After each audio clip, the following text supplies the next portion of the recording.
अब हम बात करेंगे इको हरियाली के बारे में। देखिए, शुरुआत में मैंने आपको एक बात बताई थी। वो बात ये बताई थी कि हमारे मिट्टी में ऑर्गेनिक कंटेंट कम होते जा रहे हैं। ऑर्गेनिक कंटेंट का मतलब कार्बन की कमी होती जा रही है, और कार्बन की कमी की वजह से क्या है कि मिट्टी में थोड़ी नुकसान हो रहे हैं। अब इस कार्बन की कमी को पूरा करने के लिए हमें ऑर्गेनिक बायो फर्टिलाइजर का यूज करना पड़ेगा। तो अपना जो इको हरियाली होता है, इसमें ऑर्गेनिक कंटेंट ही है। जैसे humic acid organic bio fertiliser होता है।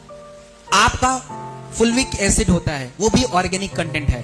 तो ये जो सारे ऑर्गेनिक कंटेंट आपके खेतों में जाएंगे तो उससे फायदा क्या होगा, चलिए देखते हैं। सबसे पहला फायदा ये होता है कि जब आप अपने मिट्टी में इको हरियाली जैसे प्रोडक्ट डालते हैं तो उससे फायदा ये होता है कि आपके मिट्टी में ड्रेनेज बढ़ जाता है। ड्रेनेज का मतलब समझते हो क्या होता है?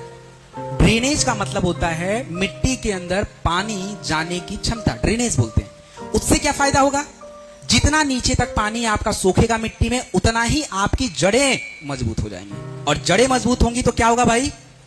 क्या होगा? पौधा भी मजबूत होगा, क्योंकि सारा काम जड़ों से होना है। पहला फायदा। दूसरा फायदा, अभी मैंने बताया कि जब इको हरियाली का यूज करेंगे तो मिट्टी में पानी अंदर तक जाएगा। तो मतलब क्या हो गया? मतलब ये हो गया कि उस मिट्टी में नमी की क्षमता ज्यादा हो जाएगी, यानी नमी जो है ज्यादा समय तक रहेगा। वाटर होल्डिंग कैपेसिटी आपके मिट्टी की बढ़ जाएगी अगर आप ये इको हरियाली डालोगे तब। तीसरा फायदा अगर बात की जाए, देखिए होता क्या है, अगर आपके मिट्टी में ऑर्गेनिक केमिकल्स नहीं है, ऑर्गेनिक फर्टिलाइजर नहीं है, तो आप जो अपने मिट्टी में नाइट्रोजन डाला है, जो फास्फोरस डाला है, जो पोटेशियम डाला है, ये करते क्या है कि मिट्टी में जाने के बाद अगर मिट्टी यूज नहीं करता है तो पानी के साथ लीच हो जाते हैं, बह जाते हैं। आपको लगेगा कि हमने तो इतने लाख रुपए का चीज डाल दिया, लेकिन आपके मिट्टी में उसको एब्जॉर्ब करने की क्षमता ही नहीं है, इसलिए वो पानी के साथ बह गया। मिट्टी में जो भी नाइट्रोजन, फास्फोरस, पोटेशियम एब्जॉर्ब होता है, उसके लिए ऑर्गेनिक केमिकल्स का होना जरूरी होता है। वो क्या करते हैं? यारी दोस्ती कर लेते हैं, ऐसे समझ लीजिए, और उसके साथ उसको बांध के मार रखते हैं कि भाई तू रुक, और उसके बाद उसको पौधों को देते हैं, और तब जाके आपका ग्रोथ दिखता है। मतलब ये क्या करते हैं कि आपके लीचिंग को प्रिवेंट करता है। उसके बाद अभी मैंने आपको बताया ना कि मिट्टी में पोर्स को क्रिएट करना, पोर्स मतलब छिद्र बनाना, उसको बोलते हैं एरिएट करना। तो आपका इको हरियाली जो है आपके मिट्टी के पोर्स को भी ढीला करता है, तभी तो नमी मेंटेन रहेगी, तभी तो पानी डालोगे तभी नमी मेंटेन रहेगी। तो ये काम कर सकता है। और इसके बाद सबसे इंपॉर्टेंट काम ये करता है कि अगर मिट्टी में organic chemicals, organic bio fertiliser डालते हैं तो आपके मिट्टी में मिक्स होने वाले हानिकारक केमिकल्स, जो आप बाहर से भी डाल सकते हो या कहीं से भी आ सकते हैं, कहीं गंदा पानी आपके खेत में चला गया तो हानिकारक केमिकल वहां पहुंच जाएगा, या हम बाकी पेस्टिसाइड के थ्रू डाल देते हैं। तो मैंने बताया ना कि 1% पेस्टिसाइड ही पौधे पे यूज होता है, बाकी तो सब इधर उधर जा रहा है। तो वो सारी चीजें मिट्टी में है। तो अगर हम इको हरियाली जैसे प्रोडक्ट जब डालते हैं तो मिट्टी के अंदर जो केमिकल्स, जो तत्व हैं जो हमारे पौधों को नहीं चाहिए, उसको बाहर निकालने में, उसको हटाने में इको हरियाली जैसे प्रोडक्ट आपका यूज हेल्प करता है।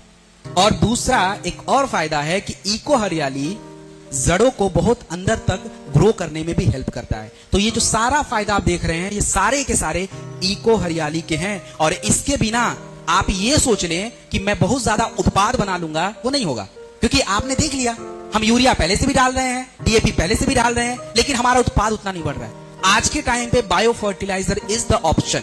उसमें मैंने आपको दूसरा इको हरियाली बता दिया। इको हरियाली का यूज कब करना है? देखिए, इको हरियाली का यूज लगातार मत किया कीजिए।